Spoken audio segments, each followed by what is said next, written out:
Shalom dan selamat pagi kaum Bapa yang terkasih dalam Tuhan Yesus Kristus. Berjumpa lagi kita dalam renungan PKPGT edisi 7 April 2021. Sebelum kita melakukan aktivitas kita di pagi hari ini, mari kita merenungkan akan kebenaran firman Tuhan. Namun sebelum itu mari kita minta pertolongan dalam doa, kita berdoa. Kami mengucap syukur dan berterima kasih kepada-Mu ya Tuhan atas segala kebaikan Tuhan yang terus kami rasakan di sepanjang kehidupan kami. Teristimewa di pagi yang indah ini Tuhan, kami datang kepada-Mu memuji dan memuliakan akan nama-Mu. Sebagai tanda ucapan syukur kami kepada-Mu Tuhan atas kebaikan Tuhan yang terus kami rasakan di sepanjang kehidupan kami. Kami akan membaca dan merenungkan akan kebenaran firman-Mu. Sekiranya Roh Kudus-Mu senantiasa hadir dalam diri kami masing-masing, sehingga firman-Mu yang kami baca dan kami renungkan pada saat ini dapat kami pahami dan mengerti untuk kami jadikan sebagai suluh dan pedoman dalam setiap langkah kehidupan kami. Ya Allah Bapa dalam kerajaan surga, bersabdalah, sebab sesungguhnya kami telah siap untuk membaca dan merenungkan akan kebenaran firman-Mu. Di dalam dan demi anak Yesus Kristus, itulah Tuhan dan Juru Selamat kami yang hidup. Amin. Kaum Bapa yang terkasih dalam Tuhan Yesus Kristus, pembacaan kita pada pagi hari ini terambil dari kitab 1 Korintus pasalnya yang ke-15, ayatnya yang ke-50 sampai ayatnya yang ke-58. 1 Korintus pasalnya yang ke-15, ayatnya yang ke-50 sampai ayatnya yang ke-58.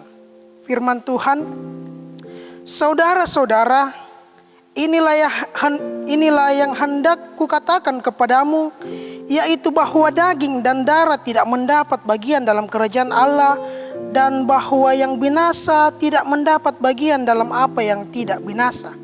Sesungguhnya aku menyatakan kepadamu suatu rahasia, kita tidak akan mati semuanya, tetapi kita semuanya akan diubah dalam sekejap mata pada waktu bunyi nafiri yang terakhir. Sebab nafiri akan berbunyi dan orang-orang mati akan dibangkitkan dalam keadaan yang tidak dapat binasa, dan kita semua akan diubah. Karena yang dapat binasa ini harus mengenakan yang tidak dapat binasa, dan yang dapat mati ini harus mengenakan yang tidak dapat mati. Dan sesudah yang dapat binasa ini mengenakan yang tidak dapat binasa, dan yang dapat mati ini mengenakan yang tidak dapat mati, maka akan genaplah firman Tuhan yang tertulis, maut telah ditelan dalam kemenangan. Hai maut, di manakah kemenanganmu? Hai maut, di manakah sengatmu? Sengat maut ialah dosa, dan kuasa dosa ialah hukum Taurat. Tetapi syukur kepada Allah yang telah memberikan kepada kita kemenangan oleh Yesus Kristus, Tuhan kita. Karena itu, saudara-saudaraku yang kekasih, berdirilah teguh, jangan goyah, dan giatlah selalu dalam pekerjaan Tuhan. Sebab kamu tahu bahwa dalam persekutuan dengan Tuhan, jerih payamu tidak sia-sia. Amin. Shalom dan selamat pagi kaum Bapa yang terkasih dalam Tuhan Yesus Kristus. Pada pagi hari ini dari kitab 1 Korintus pasalnya yang ke-15 ayatnya yang ke-50 sampai ayatnya yang ke-58, saya simpulkan dalam satu tema, yaitu kemenangan Kristus adalah kemenangan kita juga. Kemenangan Kristus adalah kemenangan kita juga. Kaum Bapa yang terkasih dalam Tuhan Yesus Kristus, beberapa minggu kita telah lewati melalui minggu sengsara, Jumat Agung, serta kematiannya serta kebangkitannya di dalam kubur. Hari ini kita merayakan kemenangan Tuhan Yesus dengan melihat dampak yang ditimbulkan oleh kebangkitannya. Ada beberapa hal yang akan kita pelajari pada pagi hari ini. Yang pertama, kebangkitan Tuhan Yesus memberikan pengharapan yang pasti akan keselamatan. Kaum Bapak yang terkasih dalam Tuhan Yesus Kristus, jemaat di Korintus adalah satu jemaat yang dirintis oleh Paulus. Jemaat di Korintus terdiri dari beberapa orang Yahudi, tetapi kebanyakan adalah orang bukan Yahudi yang dahulu menyembah berhala. Setelah Paulus meninggalkan Korintus, berbagai macam masalah timbul dalam gereja yang masih muda pada saat itu. Salah satunya adalah ketidakpercayaan mereka tentang kebangkitan daging. Masyarakat Yunani pada saat itu memahami bahwa kematian dapat membebaskan jiwa dari tubuh. Jadi seandainya ada kehidupan sesudah kematian, maka hanya jiwa tanpa tubuh. Dalam pasal yang ke-15 ini pada pembacaan kita pada hari ini, Paulus menegur jemaat di Korintus yang pada waktu itu tidak mempercayai akan kebangkitan Yesus Kristus, dengan alasan orang yang mati tidak dapat hidup kembali. Kepada mereka yang tidak percaya, Paulus menegur dan menguatkan mereka bahwa Kristus sungguh-sungguh hidup dan bangkit.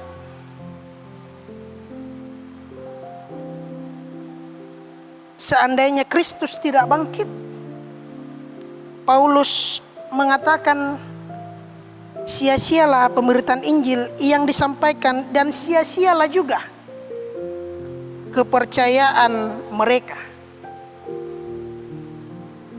Dengan kata lain, kebangkitan Kristus adalah inti dan sebagai inti iman Kristen. Kaum Bapak yang terkasih dalam Tuhan Yesus Kristus, sejak manusia jatuh ke dalam dosa, manusia telah berusaha dengan berbagai cara untuk kembali kepada Allah. Umat manusia yang berdosa menganggap bahwa untuk memperoleh pengampunan Allah adalah dengan cara melakukan perbuatan baik, amal, dan memberikan korban sesajian atau persembahan. Namun sayang, itu semua tidak berhasil. Semuanya itu tidak menjamin pengampunan dosa umat manusia.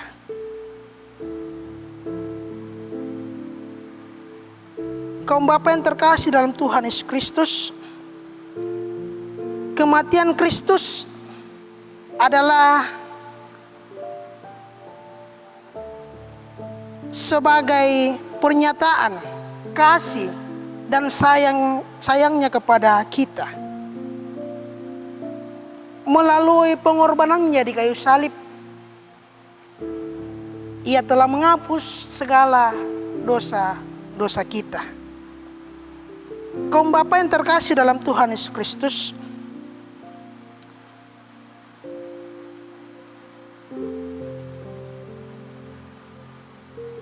yang kedua yang perlu kita pelajari dari kebangkitan Tuhan Yesus, yaitu kebangkitan Tuhan Yesus mendorong kita untuk percaya dan semakin giat dalam melayani Tuhan. Seorang pemain bola, setelah ia memasukkan bola ke dalam gawang, dia akan berlari penuh semangat merayakan kemenangannya itu. Inilah yang terjadi pada murid-murid Tuhan saat mereka menyaksikan Tuhan Yesus bangkit. Semangat yang berapi-api melayani Tuhan dan mereka menjadi saksi atas kebangkitan Tuhan Yesus. Meskipun mereka akan menghadapi begitu banyak resiko. Resiko dianiaya, dihina, bahkan diejek.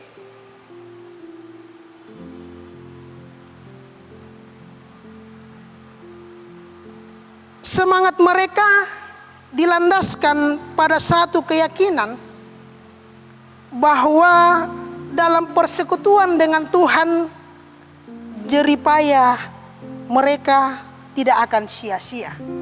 Bisa kita lihat pada ayatnya yang ke-58. Sikap serta pemahaman inilah yang Paulus inginkan kepada jemaat di Korintus pada saat itu. Bagi Paulus, pemberitaan bahwa Tuhan Yesus sudah bangkit dan dengan demikian orang percaya juga akan bangkit jauh lebih penting daripada memperdebatkan siapa yang memiliki karunia apa atau siapa masuk kelompok mana. Karena orang yang percaya, imannya akan tetap teguh dan giat dalam melayani Tuhan. Oleh karena itu, kaum Bapa yang terkasih dalam Tuhan Yesus Kristus, melalui kebangkitan Yesus Kristus, kita diajarkan untuk memberi diri, untuk terus melayani Tuhan. Baik dimanapun kita berada, baik dalam pekerjaan kita sehari-hari, jadikan itu sebagai tempat di mana Tuhan tempatkan kita untuk melayaninya. Oleh karena itu, apabila kita merasa bahwa kita tidak mampu untuk melayani Tuhan, tetap pegang teguh akan firman Tuhan, sebab firman Tuhan akan senantiasa menguatkan kita. Selamat Paskah, Tuhan Yesus memberkati kita semua. Amin.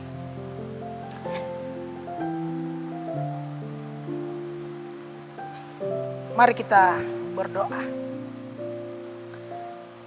Ya Allah, Bapa dalam kerajaan surga, Bapa pemilik kehidupan ini, kami datang tunduk diri di hadapan hadirat-Mu Tuhan, mengucap syukur dan berterima kasih buat waktu yang indah yang Tuhan masih berikan kepada kami sekalian. Sehingga di pagi yang indah ini Tuhan, kami boleh membaca serta merenungkan akan kebenaran firman-Mu. Sekiranya firman-Mu terus menguatkan kami Tuhan, untuk menjalani kehidupan kami sehari-hari. Ya Allah, Bapa dalam kerajaan surga, pada saat ini Tuhan kami datang berdoa kepadamu buat kehidupan kaum Bapa dalam pekerjaan masing-masing, dalam aktivitas sehari-hari. Kiranya Tuhan senantiasa memampukan kami semua. Berikan kami kesehatan dan kekuatan ya Tuhan, agar dalam menjalani kehidupan ini kami senantiasa dapat lalui. Itu semua atas berkat dan pertolongan Tuhan semata. Kami juga berdoa ya Tuhan buat kaum Bapa yang dalam lanjut usia. Kiranya Tuhan juga senantiasa memberkati dalam masa tuanya. Kiranya penyertaan Tuhan serta perlindungan Tuhan terus mereka rasakan di sepanjang kehidupan mereka masing-masing Tuhan. Ya Allah, Bapa dalam kerajaan surga, kami datang berdoa kepadamu Tuhan, mendoakan buat segenap pengurus PKBGT dalam mengemban tugas dan pelayanan di tengah-tengah jemaat di tempat ini Tuhan. Sekiranya Tuhan senantiasa memampukan mereka semua agar program yang telah diprogramkan Tuhan dapat berjalan seturut dan sesuai dengan kehendak Tuhan. Ya Allah, Bapa dalam kerajaan surga, kami datang berdoa kepadamu Tuhan buat beberapa anggota PKBGT yang mungkin ada dalam kelemahan tubuh. Kiranya Tuhan memberkati, berkati makanan, minuman, serta obat-obatan yang dikonsumsi Tuhan. Sekiranya melalui itu semua, kesembuhan yang dinantikan, kesembuhan yang diharapkan, terus nyata di sepanjang kehidupannya Tuhan. Ya Allah, Bapa dalam kerajaan surga, kami juga datang berdoa kepadamu buat anggota PKBGT yang mungkin ada yang dalam merasakan sukacitanya atas penambahan usia yang Engkau berikan kepadanya Tuhan. Terima ungkapan syukur dan rasa terima kasihnya kepadamu Tuhan. Sekiranya melalui penambahan usia yang Engkau berikan kepadanya Tuhan, orang tua kami ini dapat senantiasa bersandar hanya kepadamu saja. Ya Allah, Bapa dalam kerajaan surga, kiranya Tuhan senantiasa memberkati kami semua, agar hari ini kami dapat lalui itu semua atas perkenaan Tuhan, atas penyertaan Tuhan, sehingga hari ini kami dapat lalui itu semua atas berkat dan pertolongan Tuhan semata. Ya Allah, Bapa dalam kerajaan surga, kami juga terus mendoakan buat bangsa dan negara kami, pemerintah kami, mulai dari pusat hingga pelosok tanah air. Kiranya Tuhan senantiasa memberkati mereka semua. Berikan hikmat dan kebijaksanaan kepadanya Tuhan, agar para pemerintah kami dapat memimpin negara ini seturut dan sesuai dengan kehendak Tuhan. Ya Allah, Bapa dalam kerajaan surga, inilah doa kami, permohonan kami, ucapan syukur kami yang kami bawa di dalam anak-Mu Yesus Kristus. Itulah Tuhan dan Juru Selamat kami yang hidup. Amin. Demikianlah renungan PKBGT Jemaat Barabaraya edisi 7 April 2021. Atas partisipasinya diucapkan terima kasih. Mari tetap mendukung channel PKBGT dengan cara like dan subscribe. Dan mari kita senantiasa membagikan video ini kepada sesama kita, kepada keluarga kita dimanapun mereka berada, agar video ini dapat menjadi berkat bagi mereka dimanapun mereka berada. Terpujilah Kristus, shalom dan selamat pagi.